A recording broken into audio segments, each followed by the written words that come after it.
Okay, I guess I'll begin. Shatter. That's what this is called.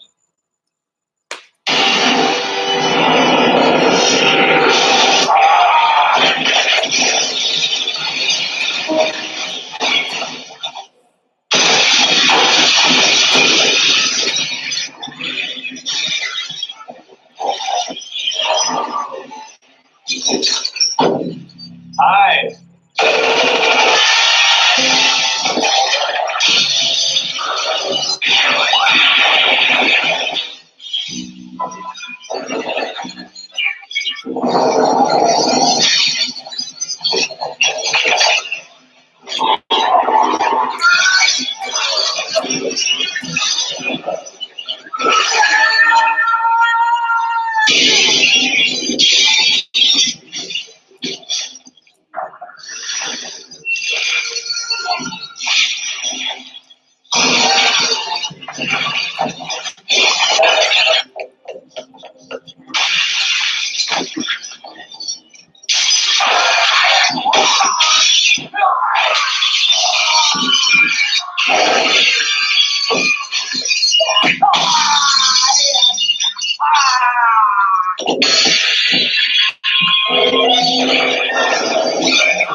Come right ass.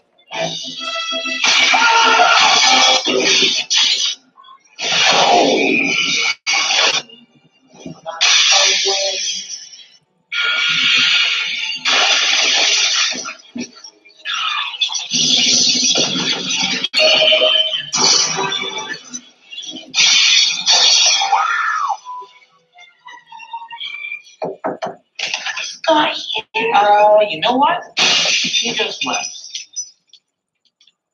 Really? Yeah.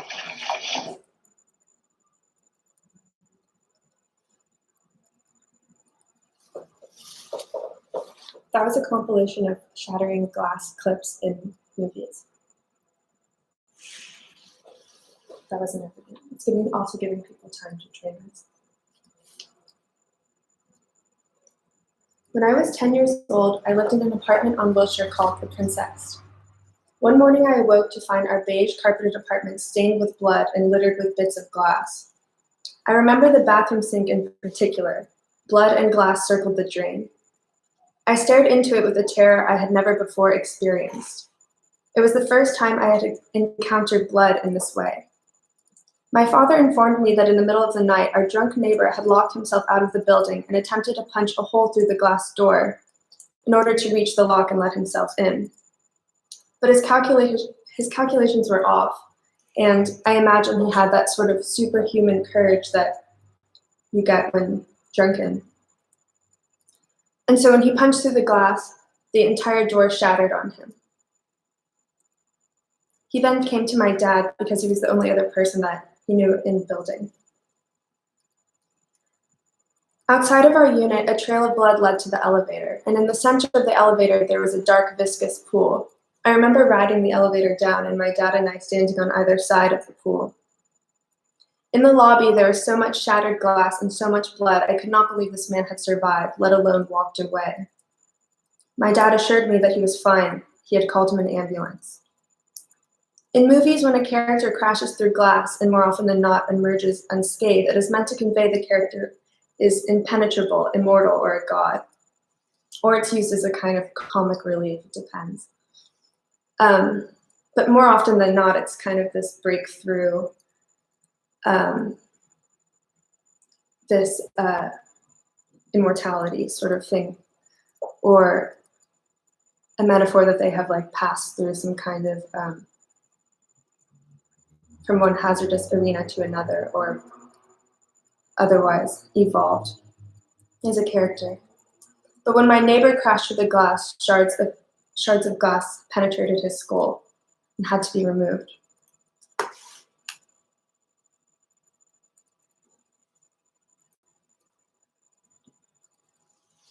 This is a still from Chris Burden's performance Through the Night Softly, in which the artist wiggles on his bare chest through shattered glass. This clip was broadcasted on a popular slot just after the 11 p.m. news for a month. In another Chris Burden performance, the artist lays underneath a plane of glass. It's a bit difficult to see. He stayed there for 45 hours before a security guard placed a jug of water next to him, fearing his safety.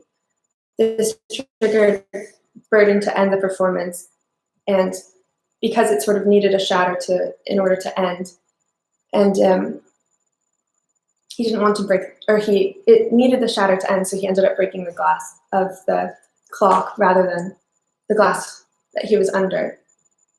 So it's a sort of other kind of doom than maybe was initially thought. But the shatter is this kind of threat, and it was necessary in order for this to end, but it was also this kind of like harm. But either way, the shatter is could either be like a threat or an opportunity for new, because it's this kind of seal that's broken, so something entangles and passes through.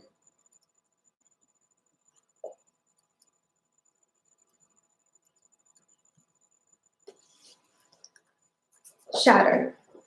This is the real beginning. A shatter is a reaction, the result of an outside force, a shot, slash, crash, or collision. It happens in an instant and is irreversible.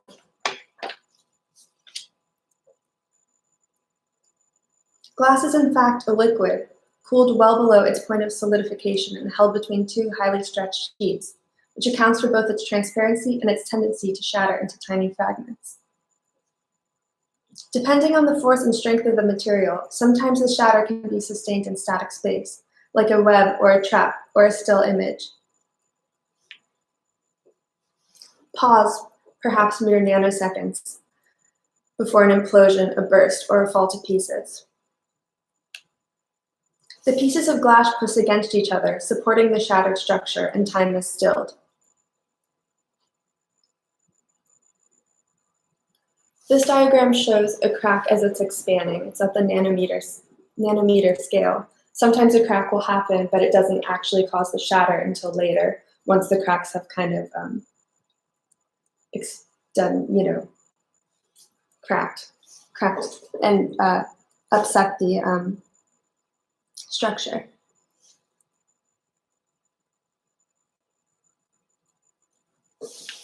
Alternatively, a glass object may shatter as a result of being knocked over or thrown or otherwise upset.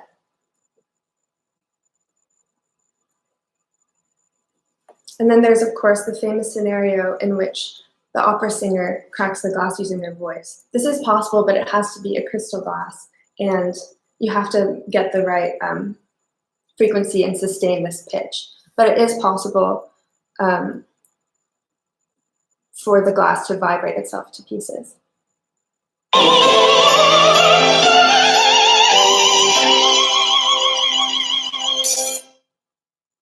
it's difficult. I tried, actually. This is a graph for determining resonant frequency, which is the pitch at which the glass vibrates. So it's once you have that pitch, you have to sustain it.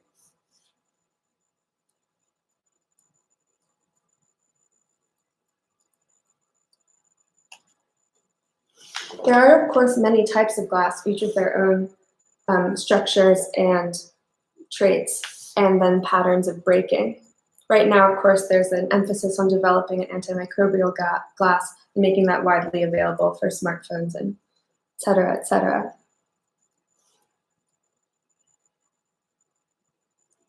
Glass is strong, but shows potential to be stronger. That's what this text says.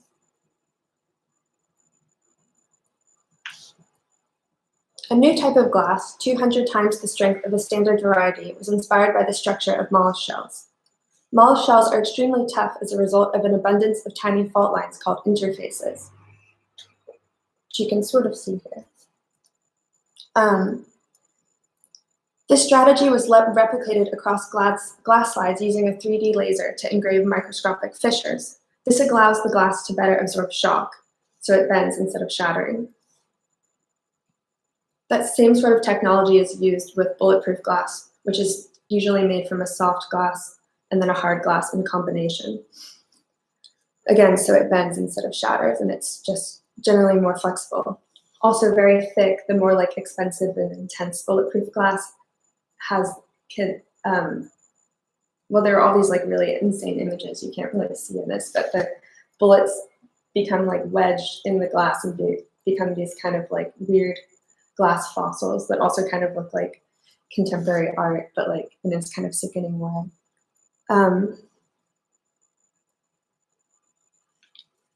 Again, this is a chart that is comparing different levels of protection in glass and like how they protect against like different types of guns. In World War II, the Reims Cathedral was bombed, causing the exquisite stained glass windows to shatter. Following the bombing, artist Isabella Stewart Gardner created mosaics from collected fragments of the cathedral stained glass. Because once something has shattered, it cannot be recovered. Its only option is to then be integrated into something new, whether it's art or it's just ground and disseminated into the rest of the sediments of the world. It can only be immersed in a new substance. The stained glass has since been replaced and will remain placid until the next calamitous tremor. A few months ago, I visited the Cologne Cathedral. While there, I marveled at a stained glass that appeared pixelated. It seemed odd, though it didn't occur to me that at the time that it was an act of contemporary art. An act of contemporary art. I later found out the glass was a work by Gerhard Richter, based off of his painting 4096 Colors. The function of this work as a window is vastly different than that as a painting, though both mediums are often referred to as portals. The difference, as I see it, is that the window exhibits an awareness of the other side and allows light to pass through and warmth.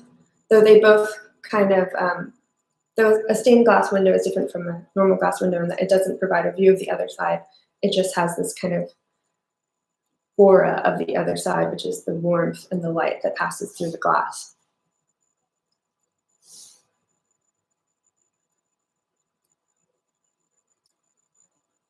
The pixelated window cannot be passed through, cannot be reconciled. The image is scrambled and thus noise. And this sort of idea of the scrambling and the noise and the scatter and the shatter being this kind of noise, especially when it's trapped in that state of being just kind of like a web, like that moment of stillness right before the glass shatters, is what I'm kind of like particularly interested in. And it reminds me of Hito Starr's use of this image from the Snowden files, the static, and how she refers to the static as like a non-image, a scrambled images, but it's also, it's a scramble of images. It's not just one thing, but because it's too laden, it becomes impossible to decipher. It loses coherence in its overabundance. And then in that becomes another portal.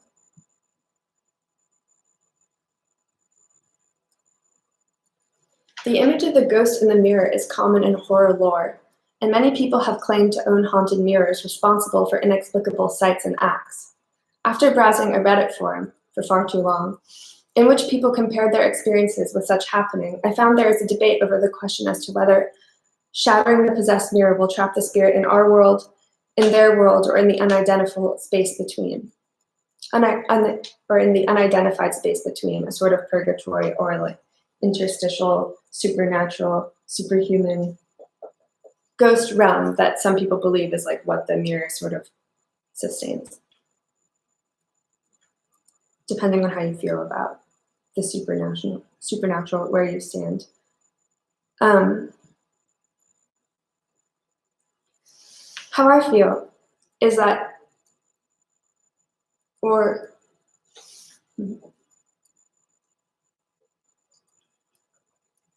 to me, it feels as though the most breakable things are the most alive. Or simply that if something is fragile enough to be broken, then in a sense it is alive. An unstable force runs through it and sustains it. Human beings are both skilled breakers and skilled fixers. This is an image of titanium wrist pins and scaffolding on the Cologne Cathedral spire to fix it. So there are two sort of methods of like fixing these broken things that are kind of the same technology but being like deployed in different ways. Or just the like method. The method is the same, but the implement is a bit different.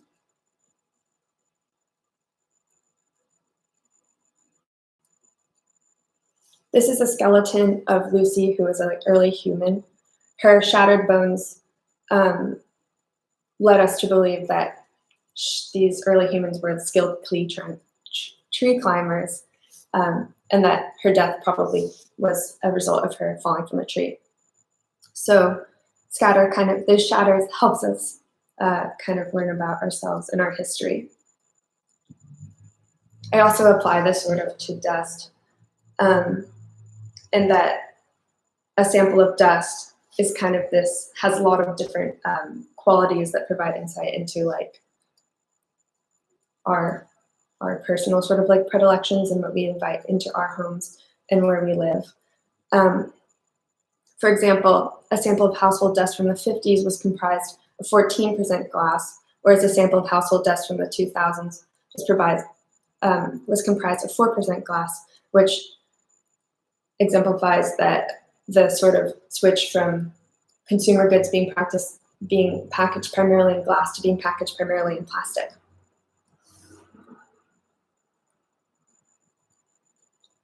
This is an example of where a meteor has struck into the Earth. This is called a shatter cone.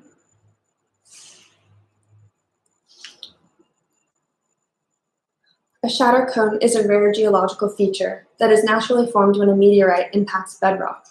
The high pressure, high velocity shock wave of this large explosion leaves a distinctive cone impression in the Earth. This is another image of bedrock striation.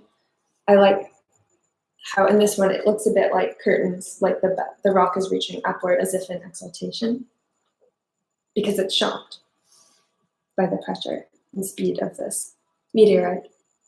And also this like godly, or also, I don't know, it's like beyond God, this meteorite.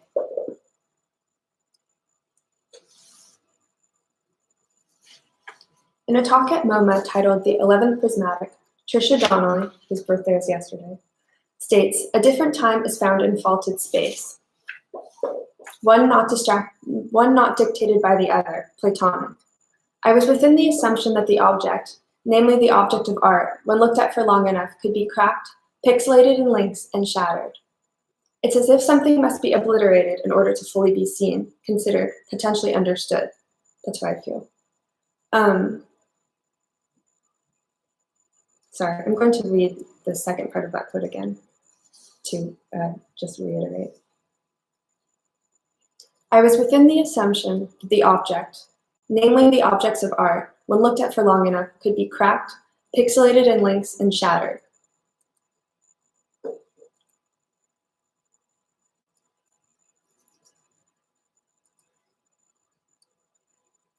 It often feels that we have to completely destroy something in order to fully grasp it.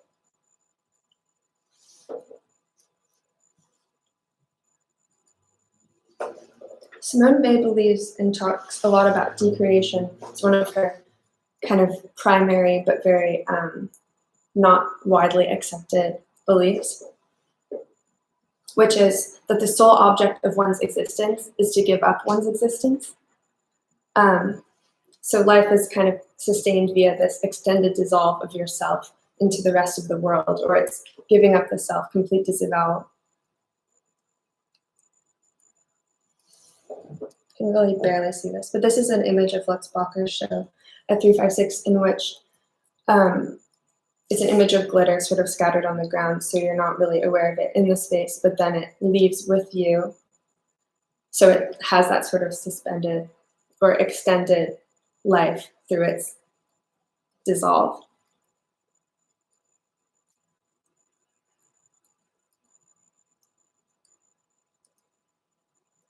I have already publicly lamented the glittering bits in the pavement and found faces in the dust piles and strewn bits of shattered glass. When I first read Simone Weil several years ago, I was severely hung up on the statement, "Good is broken up into pieces and scattered throughout evil." I read it over and over, thought it over and over. I went into the kitchen to take something from the oven, but the dish was too hot, and so I dropped it and shattered it everywhere. This was right after I read that chapter for the first time. On edge, I boiled water to make tea, and a few minutes later, when I poured the hot water into my cup, it also shattered. I stared down at the broken bits of glass scattered across my dirty kitchen floor and thought, what if I never pick up the pieces? I just walk across them over and over, day after day, until they integrate completely with the rest of the apartment's dust and grime. Then will good dissolve into evil?